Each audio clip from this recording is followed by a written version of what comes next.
After a decade of treating myself like a human lab rat, I could confidently say that I have clear skin.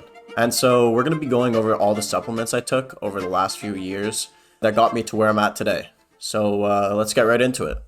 Alright, so first up, we got vitamin B3, also known as niacinamide. This is a good place to start. This is going to go into the good category. It's going to be good at reducing redness in those T-zone areas, so the forehead and the nose.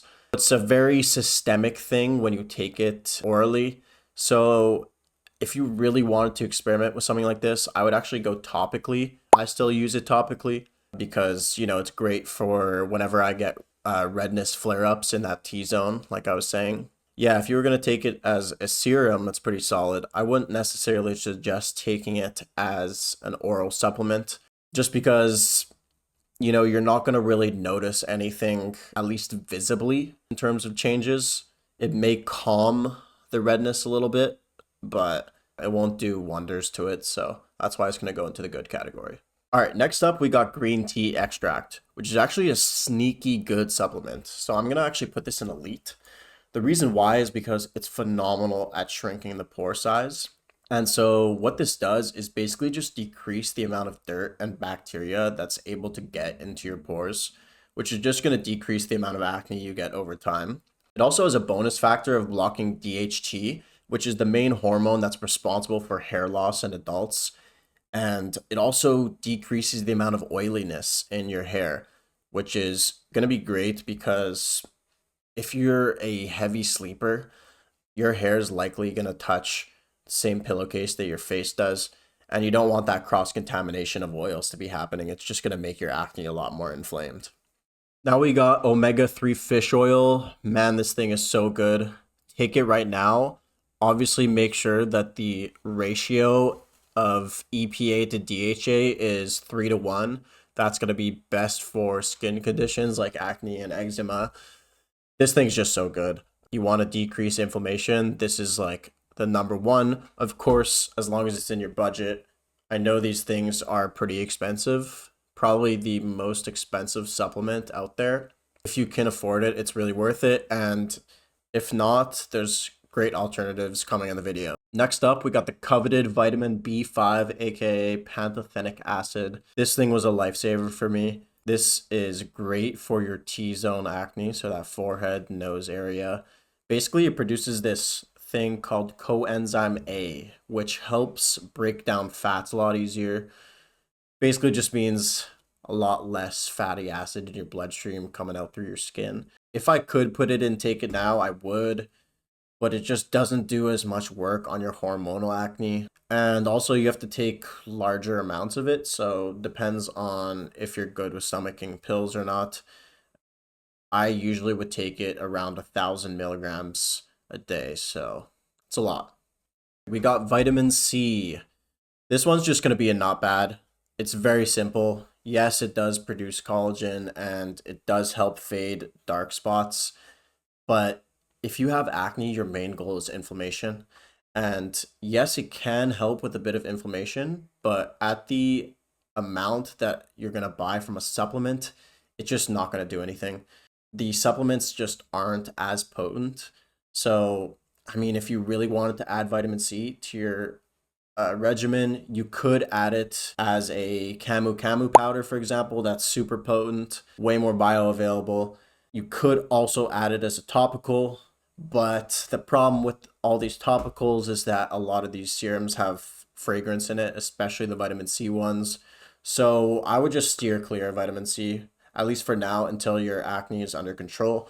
And then you could think about adding it in, but it's just not really overall one of the best supplements for acne. So that's why I put it in not bad. All right, next up, we got the famous collagen peptides. This thing is a scam. You wasted your money if you bought this. Reason being is because for the benefits that the collagen brings, it's just not worth it. I mean, people think that they're getting protein out of it. It's just an incomplete protein source. That's the truth. You're way better off getting beef protein isolate, which has collagen anyways. And your body breaks down collagen into amino acids in whatever form you take it in as it is. So I just wouldn't waste your money on something like this. We got Berberine, one of the newer supplements talked about recently amongst people in this space. This thing is so good. There's a lot of studies that even say it's close to insulin reducing medication that doctors prescribe. This thing is so good at reducing insulin spikes, and we all know that the higher the insulin, the more it stimulates sebaceous glands to produce oil. That is not good for your acne. Take berberine if you consume carbs in your diet. This thing is a winner. We got chlorophyll. This thing is going straight to Scamsville because it is a marketing ploy. Don't worry, I fell for it too at one point. Not the end of the world, but chlorophyll is supposed to help detoxify the skin. If you are someone that does consume a lot of toxins like alcohol, vaping, smoking, the basic ones, you may want to look into something like this, but if you are going to get it from a more complete source, such as any sea algae, maybe like a chlorella powder or a spirulina powder, these things already have chlorophyll in it, but it's just a way more complete source. It's going to work way better at detoxifying the body. That's what I would do. So chlorophyll itself as an isolation supplement is a waste of money. We got creatine, which is obviously an amazing muscle building supplement. In terms of skin health, it's good.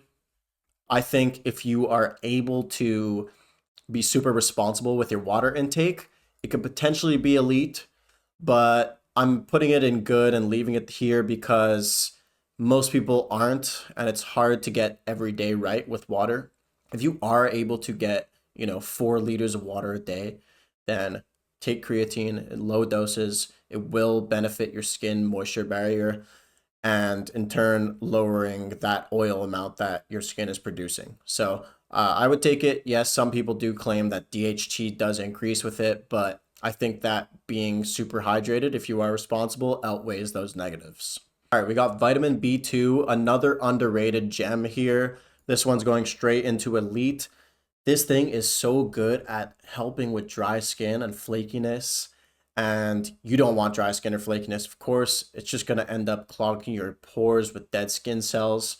And so it's very important to take B2 if you have some of that sensitive dry skin. As a bonus for me, it also helped heal the cracked corners that some people get on the lips. I swear it did it right away. It was like a miracle worker for that. So yeah, it's a great one for sure. Magnesium, one of the best systemically beneficial supplements out there. This is going to improve your sleep like crazy. It is also going to decrease cortisol, which is your stress hormone. This is in turn going to balance your blood sugar and calm down your hormonal system a lot. Basically, when I started taking this, my chin acne went away so fast. My cheek acne went away. It took a little longer too, but it did go away. Such a great effect on your overall body that it even helps skin so much just by lowering cortisol. This is one of the greats. That's why it's there in elite. Probiotics is an interesting one because I truly believe that gut health is the most important thing for curing your acne and the root cause of it. The only thing about its synthesized version, which is the supplement, is that it's just so not good compared to the natural form. The natural form, like taking organic sauerkraut by the spoonful after each meal, is just night and day difference between your skin. I've taken probiotics before in the supplement form. It doesn't do anything. As soon as I started taking sauerkraut, it was just night and day. For that reason, I'm going to put it in good because I want people to understand that probiotics aren't actually a bad supplement. It just needs to be taken in the natural form. Your gut needs that bioavailable form to actually start healing and working. So I would suggest if you want to experiment with probiotics, please do it in the natural form. It is going to change your life. It changed mine. All right, we got electrolytes, another systemically beneficial supplement to take. That's going right into the elite category. It is so good at hydrating your skin. It is the reason that water gets carried to the cells that need hydration. And when that happens, you do not produce oil. So make sure your skin's hydrated. Take electrolytes. It is such a good supplement. And just make sure that you're getting a good high quality one. It's pretty easy to do research and find the right one, and you'll be good to go. Multivitamin, obviously a scam. There's not enough of each vitamin in there to justify taking it. It's just not going to do anything for your skin. That's why you got to focus on specific vitamins. That's why we're making this tier list. Do not take multivitamins, waste of your money. All right, we got selenium here, which is going to be responsible for balancing your thyroid hormone.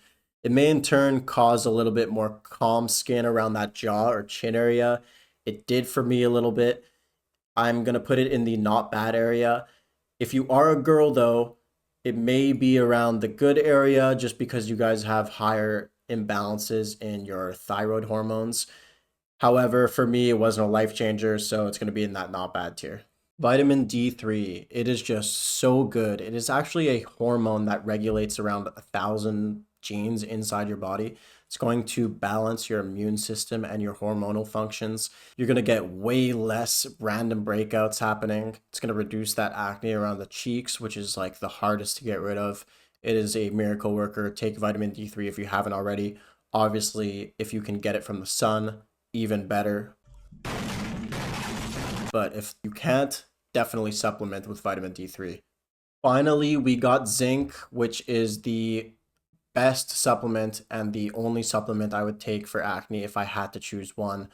This thing is just so good. Not to mention it pairs very, very nicely with vitamin D3. It actually tends to work a little bit better when you take both. Now, zinc is so good for regulating your hormones, specifically testosterone and DHT. It is actually an antibacterial. It supports wound healing. It supports collagen. It is the best supplement you could possibly take for your skin. Please take it now if you aren't already. Just make sure that you're getting a good high quality one. I would actually make sure that you're getting either zinc picolinate or zinc gluconate. Those are probably the best two options for acne. Anything less is a waste of your money. So please go out and get yourself some zinc.